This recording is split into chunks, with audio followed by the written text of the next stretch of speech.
جو سیرت صحابہ میں لکھی گئی وہ اٹھائیے. آپ جنگ یمامہ کے اوپر جہاں سے دل چاہے وہاں سے کلام پڑھیے. حافظ خالد بن ولید کمانڈنگ کر رہے ہیں جناب 10,000 صحابہ کی، 40,000 کی فوج یمامہ کے اندر، نبوت کے دائی اور کذاب مسلمہ بن کذاب کی جناب سامنے پر سر پیکار ہے یمامہ کے مقام پر. تو اس طرف صدیق اکبر رضی اللہ تعالیٰ آپ وقت کے خلیفہ ہیں. مدینے کی ریاست کے حاکم کون ہیں؟ مدینے کی ریاست کے سیاست کرنے والے، مدینے کی ریاست میں خلافت کرنے والے، مدینے کی ریاست میں امام اور مدینے کی ریاست میں قانون نافذ کرنے والے جو کمانڈنگ ہیں، ہائی کمانڈ ہے، وہ کون ہے؟ ابو بکر صدیق ہیں. اور خالد بن ولید کو یمامہ کے مقام پر کمانڈر بنا کر فوج کا پیش کیا گیا. 10,000 کی فوج 40,000 کی فوج کے مقابلے میں آئی. اور کیا مسلمہ کذاب کا قصور کیا تھا جناب؟ بتائیں مجھے. مسلمہ کذاب نے توحید کا انکار نہیں کیا تھا. یاد رکھ لو، مسلمہ کذاب جب یمامہ کے مقام پر پرسر پیکار آیا تو اس کا نعرہ تکبیر تھا. حافظ ابن کثیر کو پڑھیں، آل استیاب اور فتح صاحب کو پڑھیں، علامہ بلازری کو پڑھیں، امام بہقی کو پڑھیں، جہاں جناب امام یوسف نبہانی کو پڑھیں، امام ابن حجر اسقلانی کو پڑھیں، امام کشتلانی شارح بخاری کو پڑھیں. ان کا کیا تھا؟ ان کا دعویٰ یہ نہیں تھا کہ وہ اللہ کا انکار کرتے تھے. ٹھیک ہے، انہوں نے جناب کسی قانون کی خلاف ورزی نہیں کی تھی، انہوں نے رسالت کا انکار کیا تھا. بلکہ رسالت کا بھی انکار نہیں کیا، رسول صلی اللہ علیہ وسلم کے بعد اپنے آپ کو نبی تسلیم کیا. مسلمہ کذاب نے کہا کہ اے اللہ کے رسول، میں اب اپنے علاقے سے آپ کو زکوٰۃ نہیں دوں گا کیونکہ جبرائیل مجھ پہ بھی آئے تھے، مجھے بھی رسول نبی بنا دیا گیا ہے. تو پھر صدیق اکبر نے یہ نہیں کہا چلو خیر ہے، وہ اپنی رستے، ہم اپنے رستے، ان کے اپنے حقوق ہیں مدینے کی ریاست میں، کوئی بات نہیں. اللہ کے رسول کی زندگی میں اللہ کے رسول نے فرمایا خدا کی قسم میں مدینے کی ریاست کا حاکم ہوں. رسول وسلم کی جب آپ خود ظاہری زندگی میں تشریف فرما تھے، آپ نے زمین پر ایک لکیر کھینچی، فرمایا مسلمہ کذاب کو میں اتنا حصہ بھی ریاست مدینہ میں نہیں دوں گا. سر یہ ہے ریاست مدینہ کے اصول، یہ ہے ریاست مدینہ کہ اللہ کے رسول نے فرمایا میں مسلمہ کذاب کو. کیا کیا تھا مسلمہ کذاب نے؟ نماز نہیں پڑھتا تھا؟ پڑھتا تھا نماز. ان کی مساجد تھی، وقت کا امام تھا، وہ امیر تھا علاقے کا. لیکن اس نے صرف قصور یہ تھا کہ اس نے نبوت کا دعویٰ کیا تھا، اور جب نبوت کا دعویٰ کیا تو پھر ریاست مدینہ میں اسے حقوق نہیں ملے، اسے جوتیاں ماری گئیں. پھر رسول صلی اللہ علیہ وسلم کی ذری آیات سے پردہ فرمانا، اس کے بعد دی کا سٹیپ، لوگوں نے کہا اے ابو بکر کیا حکم ہے؟ فرمایا سارے مرد اور بچے بھی یمامہ کے مقام پہ اکٹھے ہو جاؤ. جو چھوٹے چھوٹے جوان بھی تھے نا ان کو بھی بھیج دیا وہاں پر. تو لوگوں نے کہا کہ عورتیں اکیلی رہ جائیں گی مدینہ میں اگر سارے مرد چلے گئے تو ابو بکر صدیق کی تاریخی الفاظ ہیں، میں نے البدایہ والنہایہ سے پڑھے ہیں، حافظ ابن کثیر سے پڑھے ہیں میں نے. اور حافظ ابن کثیر اہل سنت کے ہاں زیادہ معتبر نہیں، ان کے ہاں زیادہ معتبر ہے. حافظ ابن کثیر کو میں رحمہ اللہ نہیں کہتا، علماء کہتے ہیں لیکن میں نہیں کہتا، میں ان کو اہل سنت کے بیر والی ٹیموں سے سمجھتا ہوں. لیکن حافظ ابن کثیر نے البدایہ والنہایہ میں لکھا کہ ابو بکر سے کسی نے کہا اے ابو بکر اگر سارے مرد اور نوجوان اور سارے بوڑھے اگر چلے جائیں گے یمامہ میں تو عورتیں اکیلی رہ جائیں گی، ان کی عزتوں کا کیا ہوگا؟ فرمایا اگر عورتوں کی رانوں کے گوشت کتے بھی کھا جائیں، ہائے ہائے ہائے. ابو بکر نے کیا کہا؟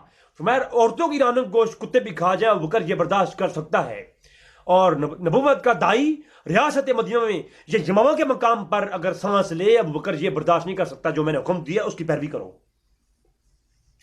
یہ ریاست مدینہ کے اصول ہے، یہ ریاست مدینہ ہے. کوئی ہمیں نہ کہے کہ ریاست مدینہ کے یہ اصول ہیں کہ وہاں تو جناب کافروں کے بھی حقوق تھے. جس نے کہا ہے آپ کو جو کافر فد بدف آتے تھے، پیغام لے کر آتے تھے، ان کو ایک حد تک ان کو طوائف دیے جاتے، ان کو ان کی خاطر توجہ کی جاتی، وہ ایک الگ مہمان نوازی تھی. ورنہ اس طرح سے کسی مدینہ کے اندر کوئی ایک بت نہیں بنایا گیا کسی کافر کے لیے، کسی عیسائی کے لیے کوئی گرجا گھر نہیں بنایا گیا، کسی ایک غیر مسلم کو اس طرح سے ان کو پروموٹ نہیں کیا گیا. ان کے جتنے حق ہیں جو ان کی خاطر تواضع ہے وہ کی گئی ہے. بلکہ رسول صلی اللہ علیہ وسلم نے آخری زندگی میں اپنی وفات کے عین قریب رسول اللہ نے نصیحت فرماتے ہوئے کہا، فرمایا مشرکین کو جو ہے جزیرہ عرب سے نکال دینا. صحیح بخاری شریف کے اندر 6 مقامات پر روایت ہے جو حدیث کرتاس کے نام سے مشہور ہے. اس کے اندر حضور نے 3 نصیحتیں فرمائیں، 3 وصیتیں فرمائیں. ان 3 وصیت میں سے ایک وصیت یہ تھی کہ جو غیر مسلم کے لوگ آتے ہیں آپ کے پاس ان کی اچھی خیرمنوازی کرنا، لیکن جزیرہ عرب سے مشرکین کو سب کو نکال دینا، یہاں کوئی نہ چھوڑنا. یہ جہاں پر مشرکین آ جاتے ہیں نا، پھر وہ پہلے اپنی جڑیں بناتے ہیں، پھر وہ پودا بناتے ہیں، پھر وہ وہاں پر اپنا حکومتیں بنا لیتے ہیں. اور یہی حال پاکستان کا بھی ہوگا. تو یہ جناب قادیانی ہے. یہ کون ہے؟ یہ قادیانی ہے جس نے یہ کہا کہ مجھ پہ وہی کون بھیجتا تھا؟ غلاب شاہ تھا، اس کے ذریعے آتی تھی. روحانی خزان کے اندر مرزا غلام احمد قادیانی نے اتنی گمراہی والا کام کیا. اب بتائیں گے، ہم بتائیں گے بھائی، ہماری تو جان ابدری بھی رکھی پھرتی ہیں، ہمیں تو کالے آتی ہیں، یہ کام آپ چھوڑ دیں. پہلے تو پیسوں کی آفریں ہوتی ہیں، پھر جب ہم مانتے نہیں کہتے ہیں ہم تو مار دیں گے، ہمیں تمہیں جان کی جان عزیز نہیں ہے. ہم یہی کہتے ہیں جی ہمیں رسول وسلم کی جو ہے شان کے مقابلے میں ہمیں اپنی جان عزیز نہیں ہے. جو ختم نبوت پہ ڈاکہ ڈالے گا، جو اللہ کے رسول وسلم کے مقابلے میں ان کی شان کے آڑے آئے گا، خدا کی قسم ہم اپنی جان ہتھیلی بھی لے کے آئیں گے. یہ بات حق ہے، اس میں کوئی کمپرومائز نہیں، ہر چیز پہ کمپرومائز ہے. دیوبندیت شیعت کے ساتھ کمپرومائز ہے. ہم کہتے ہیں، میں تو شیعہ کو بھائی کہتا ہوں، میں دیوبندیوں کو بھائی کہتا ہوں، ہر مسئلہ کو ہم بھائی کہتا ہوں میں تو. لیکن یاد رکھیں، گستاخ اور رسول وسلم کی شان میں تنقیص کرنے والا، ہم اس کے مقابلے میں بالکل اپنے گدنے بالکل ہاتھوں میں لے کے آئیں گے. لو، مسیح کے بارے میں، عیسی اسلام کے بارے میں روحانی خزائن کے اندر لکھتا ہے مرزا غلام احمد قادیانی، مسیح کا چال چلن آپ کے نزدیک کیا تھا؟ عیسی اسلام کا چال چلن کیا تھا؟ کھاؤ پیو، شرابی، نہ زاہد نہ عابد، حق کا پرستار، متکبر، خود بین، خدائی کا دعویٰ کرنے والا. یعنی عیسی السلام کون تھے؟ خدائی کا دعویٰ کرنے والے تھے. زندگی نہیں بھرا کہ آپ کے ساتھ جو قادیانی ہے، جو نبی علیہ السلام کو آخری نبی مانتے ہیں لیکن ساتھ امتی نبی کلیم کرتے ہیں، کیا یہ یہود و نصارہ سے بدتر ہے؟ یہود و نصارہ تو آپ کے نبی علیہ السلام کو، میرے نبی علیہ السلام کو سرے سے پیغمبر نہیں مانتے، بلکہ تو نعوذ باللہ جھوٹا کہتے ہیں. یہ نبی علیہ السلام کو مان رہے ہیں، ان کو آپ ان سے بدتر تو نہ کہیں. لوگ کہتے ہیں نہیں، مرزا غلام احمد قادیانی تو کافروں سے بھی اچھے ہیں، وہ تو آپ کے رسول کو مانتے نہیں ہیں، وہ تو قرآن کو مانتے نہیں ہیں. اور قادیانی قرآن کو مانتے ہیں. وہ تو جناب آپ کے، میں کہتا ہوں قادیانی ان سے ذلیل ہے. کیوں؟ اس لیے کافر مانتے نہیں ہیں. کافر اس طرح سے قرآن کا مذاق بھی نہیں اڑاتے. عیسائی گستاخی کرتے ہیں تو ان کو تو پتہ نہیں قرآن کی اہمیت کا، وہ گستاخی کر جاتے ہیں، ہم ان کے خلاف ایکشن لیتے ہیں، لیکن اتنا وہ نہیں انہیں کرتے ہیں گستاخی اس حد تک. لیکن یہ قادیانی جو ہے، یہ ان کافروں سے بدتر کافر ہیں. ان مرتد وہ کافر ہیں کہ جو انبیاء کی شان میں جان کر بھی گستاخی کرتے ہیں. اس اسلام قرآن میں مراقب پڑھنے کے بعد بھی وہ اس اسلام کی شان میں گستاخی کرتے ہیں. وہ مریم کے بارے میں پاکیزگی کا ذکر قرآن میں پڑھنے کے بعد بھی مریم علیہ السلام کے بارے میں گستاخی کرتے ہیں. یہ وہ قادیانی کافر ہے کہ یہ ان کافروں سے بدترین کافر ہے. نہیں، یہ باقی کافروں سے افضل ہوئی ہے نا. نہیں، یہ جو ایسی باتیں کرتی ہیں، یا تو وہ جاہل ہیں یا پھر وہ انہی کے نطفے سے پیدا شدہ ہیں. کیونکہ قادیانیوں کے یہاں تو زنا کے بارے میں بھی ایسا کچھ لکھا ہوا ہے نا کہ مسلمانوں کی لڑکیوں کے ساتھ کیا کچھ کرو، وہ میں انشاءاللہ کسی نشست میں بتاؤں گا، تو آپ خود دیکھیں. اور پھر میں نے سنا بھی ہے کہ جیل میں قادیانی بہت ہیں اور ان کی کئی حرام کی اولادیں پیدا ہوئی ہیں. میں کسی کا نام نہیں لیتا، لیکن میں نے سنا ہے کہ جیلم میں قادیانیوں کی پڑوس جو ہے، کچھ لوگ مسلمان ہوتے خود کہتے ہیں لیکن قادیانیوں کو سپورٹ کرتے ہیں، اور وہ قادیانیوں کو جو ہے کافروں سے افضل سمجھتے ہیں، مسلمانوں کے نزدیک ترین سمجھتے ہیں. تو میں یہ سمجھتا ہوں کہ ہو سکتا ہے پڑوس کا جو معاملہ ہے ایسا ہوا ہو، بھینگے پیدا ہو جاتے ہیں بعض اوقات قادیانیوں کی کروائیوں سے. اچھا، تو بات ہو رہی تھی کہ عیسی السلام کون تھے؟ شرابی بھی تھے، متکبر بھی تھے، خدائی کا دعویٰ کرنے والے تھے. روحانی خزائن. پھر خود میں جو بات، اور یہ بات حق ہے زنا کے بارے میں. اچھا، قادیانی کے وہ ایک شاگرد ہیں خطبات محمود جلد نمبر 19، اس کے اندر آپ دیکھیں ذرا کیا لکھا ہوا ہے کہ حضرت مسیح موعود ولی اللہ تھے اور ولی اللہ کبھی کبھی زنا کر لیا کرتے تھے. جناب ولی اللہ تھے، قادیانی ولی اللہ تھا اور کبھی کبھی زنا بھی کر لیا کرتا تھا. تو جہنم کے اندر جو قادیانی ہے وہ بھی کبھی بھی زنا تو کرتے ہوں گے نا اپنے نبی کی اطاعت کرتے ہوئے. تو اس زنا سے جو پیدا ہوتے ہوں گے پھر وہ بہنگے پیدا ہوتے ہوں گے، قادیانیوں کو سپورٹ کرنے والے ہوتے ہوں گے نا. میں جو بات کر رہا ہوں میں کسی کا نام نہیں لے رہا. اب آپ لوگ اگر کچھ سمجھ لیں تو میں مدد چاہوں گا. اچھا پھر کہتے ہیں اگر انہوں نے کبھی کبھار زنا کر لیا تو اس میں حرج کیا ہوا. پھر لکھا ہوا ہے کہ مسیح موعود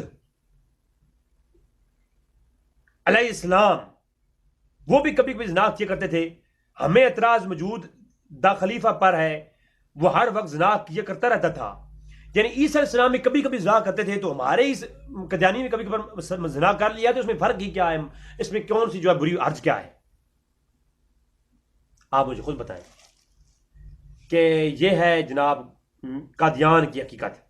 اور پھر جب عیسائی عیسیٰ علیہ السلام سے معاوضے مانگتے تھے نا، قادیانی نے لکھا اپنی کتاب روحانی خزائن کے اندر ایک رسالہ ہے زمیمہ رسالہ انجام آتم، اس کے اندر لکھا کہ عیسیٰ علیہ السلام نے جو تورات میں انجیل میں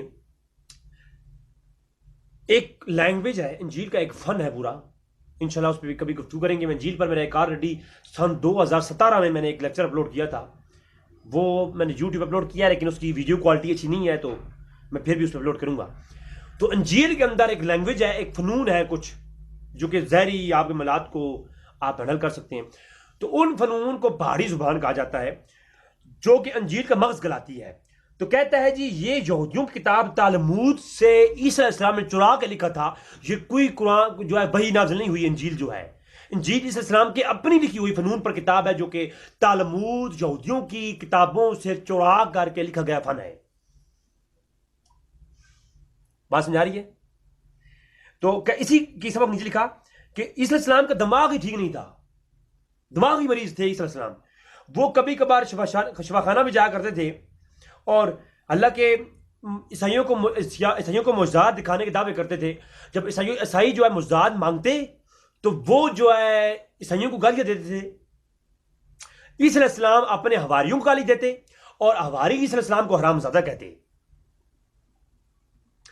عیسیٰ علیہ السلام بھی گندی گالیاں دیتے، آگے سے وہ بھی گندی گالیاں دیتے تھے.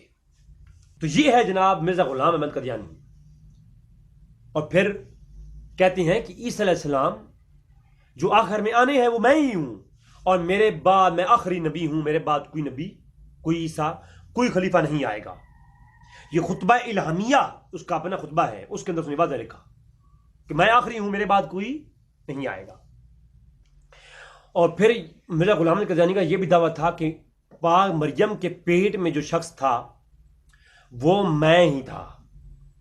بلکہ اس نے لکھا کہ فَأَرْسَلْنَا إِلَيْهَا رُوحَنَا، جو روحانہ سے مراد روح جو عیسیٰ علیہ السلام کی والدہ کی طرف آئی تو وہ روح سے مراد میں ہی ہوں، میرا نام روح صدق ہے. پھر اس نے کہا کہ اس کے نفخنا فیہ من روحنا، اس آیت میں جو ہے جو روح تھی اس سے مراد میں ہی ہوں، جو عیسیٰ علیہ السلام کی روح پاک مریم کے پیٹ میں عیسیٰ علیہ السلام میں داخل ہوئی وہ میں ہوں. اور پھر کہا کہ برہن احمدیہ میں ہم پہ وہی ہوئی کہ عیسیٰ علیہ السلام جو مریم کے پیٹ میں تھا، پیدا ہونے والا تھا، وہ الہام ہوا تھا یا عیسیٰ انی متوفک وبرفاقہ الی وجاء الذین. تو وہ نے کہا کہ اس یا عیسیٰ سے مراد میرا نام عیسیٰ رکھا گیا ہے اور مجھ پہ الہام ہوا ہے. تو فرمایا اس لحاظ سے میں عیسیٰ ابن مریم ہو گیا. تو میں کون ہوں؟ میں وہ عیسیٰ ابن مریم ہوں. یہ لوگوں کو آگے بھی پھسلانے کے لیے نا اس طرح کی حرکتیں ہوتی رہیں. اچھا پھر میرے پاس ایک انجیل کا نسخہ موجود ہے، متی کی انجیل.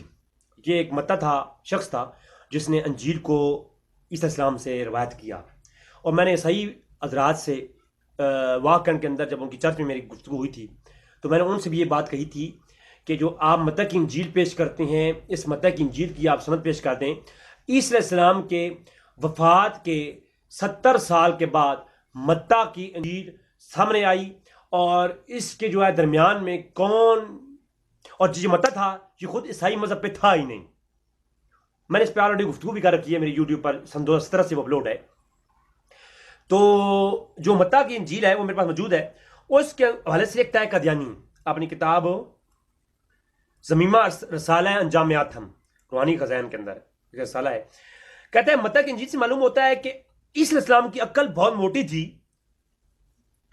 آپ جہل عورتوں اور مناس کی طرح مرگی کی بیماری نہیں سمجھتے تھے, بلکہ جن اور اسیب خیال کرتے تھے. یہ مرگی کی جو بیماری ہوتی ہے یہ جن اور اسیب ہوتا ہے, نہ کہ کوئی بیماری ہے. ہاں, آپ کو گالیاں دینے اور بد زبانی کی اکثر عادت تھی. ادنا سے ادنا بات پہ گالی دیا کرتے تھے اور غصہ آ جایا کرتا تھا.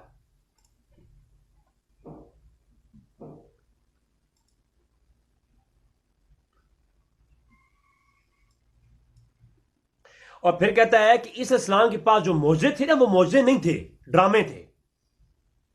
ایک تالاب تھا جس میں کوئی قدرتی طاقت تھی, اس کی مٹی سے اسلام چھپا کے رکھتے تھے اور اس سے لوگوں کو شفا بھی دیتے تھے, اور اس تالاب پر جو جاتا ہے اس کو بھی شفا ملتی تھی. تو اس اسلام اس کی مٹی سے فائدہ اٹھاتے تھے.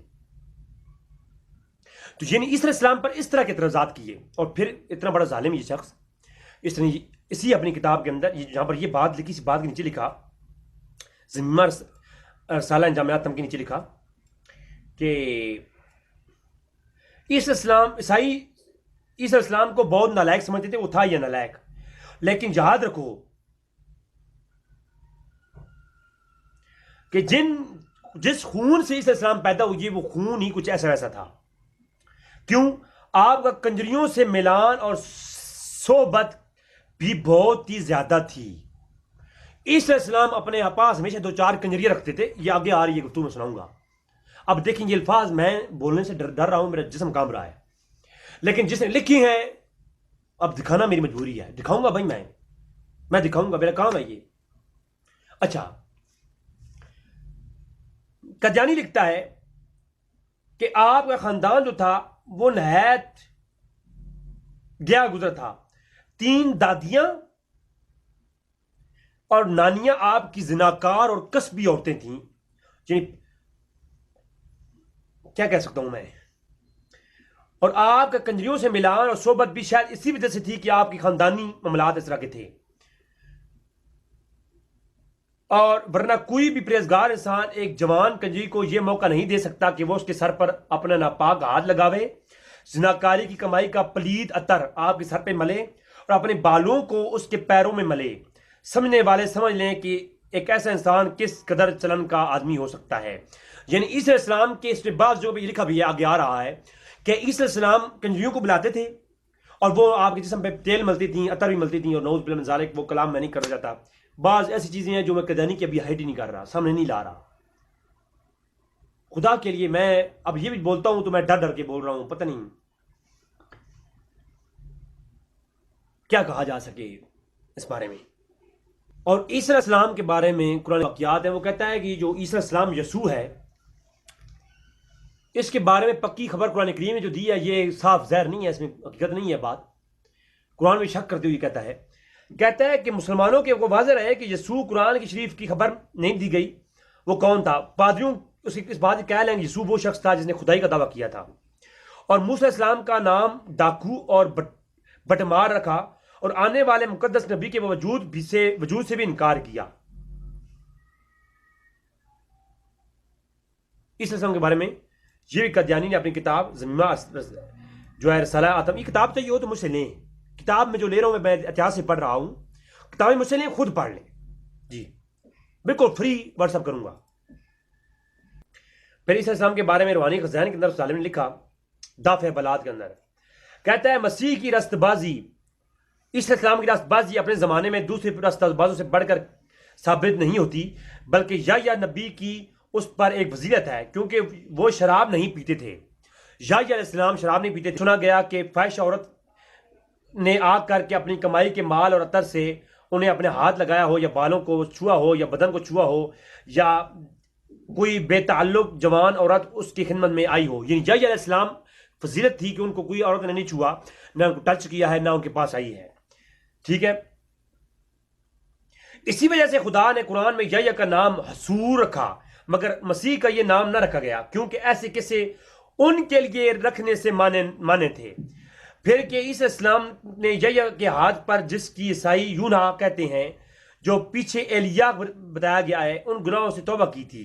یعنی عیسی علیہ السلام عورتوں کو ساتھ سلاتے تھے، عطر لگواتے تھے، وہ تمام شراب پیتے تھے، زنا کرتے تھے، تو یہ تمام یحییٰ علیہ السلام کے اندر نہیں تھے۔ تو یحییٰ علیہ السلام کو عیسی علیہ السلام پر فضیلت حاصل تھی، اور اسی عیسی علیہ السلام نے جو ہے یحییٰ کے ہاتھ پر کیا کیا تھا؟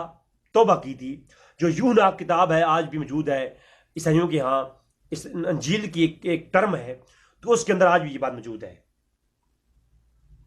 اب میں کلام نہیں کروں گا اس طرح پہ۔ تو کہتا ہے عیسی علیہ السلام ماں باپ کے بغیر پیدا ہوئی ہے، اگر یہ بات مان لی جائے تو اس میں پھر بھی کیا اللہ کا کمال ہے یا عیسی علیہ السلام کا کمال ہے؟ ہزاروں کیڑے ایسے ہیں جو موسم بارہ میں ماں باپ کے بغیر پیدا ہوتے ہیں۔ تقسیم دعوت کے اندر عیسی علیہ السلام کے بارے میں خود اس قادیانی نے کہا، کیونکہ یہ خود شرابی تھا، خود زانی تھا۔ اور اسی طرح مرزا غلام قادیانی کہتا ہے کہ عیسی علیہ السلام شراب پیا کرتے تھے، اور ایک سچے عیسائی کا یہ فرض ہے کہ وہ بھی شراب پیوے اور مرشد کی پیروی کرے۔ اور حالانکہ بعض مقامات پہ قادیانی نے خود کہا ہے کہ میں عیسیٰ کا لفظ بئی لفظ اطاعت کرنے والا ہوں۔ اس کا مطلب کیا ہوا کہ اگر وہ عیسی علیہ السلام کو شرابی مانتا ہے، وہ خود بھی شراب پیتا ہے۔ پھر کہتا ہے مگر یورپ تو پردے کی رسم کا دشمن، ہم یورپ کے اس فلسفے کو نہیں سمجھ سکتے، کیوں یورپ کے اس کی میرے پاس پکچرز موجود ہے قادیانی کی، جو کہ یورپ میں یہ رہا ہی لندن اور اس طرف رہا ہے نا، انگریزوں کے ساتھ اس کا اٹھنا بڑھنا تھا۔ تو یورپ کی حمایت کرتے ہوئے قادیانی یہ کہتا ہے کہ مسیح جو ہے شراب پیا کریں گے، اس ذریعے سے کفارے کے فائدے بھی ہیں، یعنی شراب پینے کے فائدے بھی ہیں۔ تو اس فائدوں میں سے ایک یہ بھی ہے کہ کیونکہ مسیح کے خون کے سہارے پر جو لوگ گناہ کرتے ہیں، شراب کے وسیلے سے ان کی میزان بھی بڑھتی جاتی ہے۔ اب تو ان چیزوں سے ڈر لگتا ہے کہ اس اسلام کی پیروی کرتے ہوئے ہمیں پانی کی جگہ بھی شراب پیا جائے پانی کی جگہ کیا کی جائے؟ شراب پیا جائے۔ تو جناب یہ قادیانی صاحب کی حقیقتیں ہیں۔ پھر ان سے کہا گیا کہ جناب آپ کو بیماری ہے، اب قادیانی کو ایک بیماری تھی نا اب بیماری جو تھی وہ اس کا میں ذکر نہیں کروں گا، انشاءاللہ اس پہ ایک پوری کلپ بناؤں گا۔ قادیانی کو بیماری تھی، کسی نے کہا کہ آپ افیون کھائیں، افیون سے اس بیماری کا کچھ بہتری ہوتی ہے۔ تو کہتا ہے جی افیون کھانے کی اگر عادت بنا لوں تو لوگ کہیں گے پہلا جو مسیح تھا وہ شرابی تھا اور دوسرا مسیح جو ہے وہ افیونی ہے، نعوذ باللہ من ذالک۔ تو یہ جناب کیا کچھ لکھتے رہے ہیں۔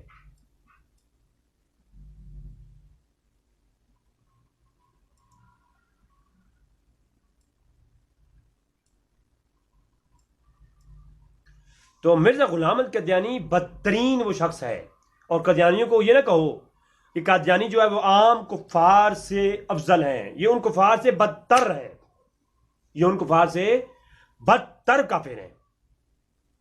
کافر اور مرتد میں فرق ہوتا ہے، کافر اور مرتد میں فرق ہے۔ جو کافر ہوتا ہے اس کے لیے پھر بھی حقوق ہیں، جو مرتد ہے اس کے کوئی حقوق نہیں ہے، اس کو غیر اقلیت نہیں کہہ سکتے، اسے اقلیت نہیں کہہ سکتے، ٹھیک ہے۔ جو قادیانی ہیں ان کو اقلیت ہم نہیں کہہ سکتے، کیونکہ غیر یہ مرتد ہے، یہ خود کو کافر کہتے نہیں ہے۔ جو کافر ہوں، جو اللہ کے رسول کو نہ مانے، خدا کو نہ مانے، قرآن کو نہ مانے، تو وہ کافر ہے، وہ ہے پکڑ کا کافر۔ جو اسلام قبول کرے، اسلام کا نام لے کر کے پھر وہ کفر کرے، وہ مرتد ہوتا ہے۔ لا تعتذروا قد کفرتم بعد ایمانکم۔ تو ایسے جو لوگ ہیں ان کو اپنی جو مملکت ہے اسے نکال دینے کا حکم ہے، ٹھیک ہے، یا ان کو اس طریقے سے رہنے کا حکم ہے کہ وہ اپنے بالکل پوشیدہ رہیں، ان کا کوئی نام نہ ہو اسلامی مملکت کے اندر۔ تو یہ بات بھی ذہن میں رکھ لیں۔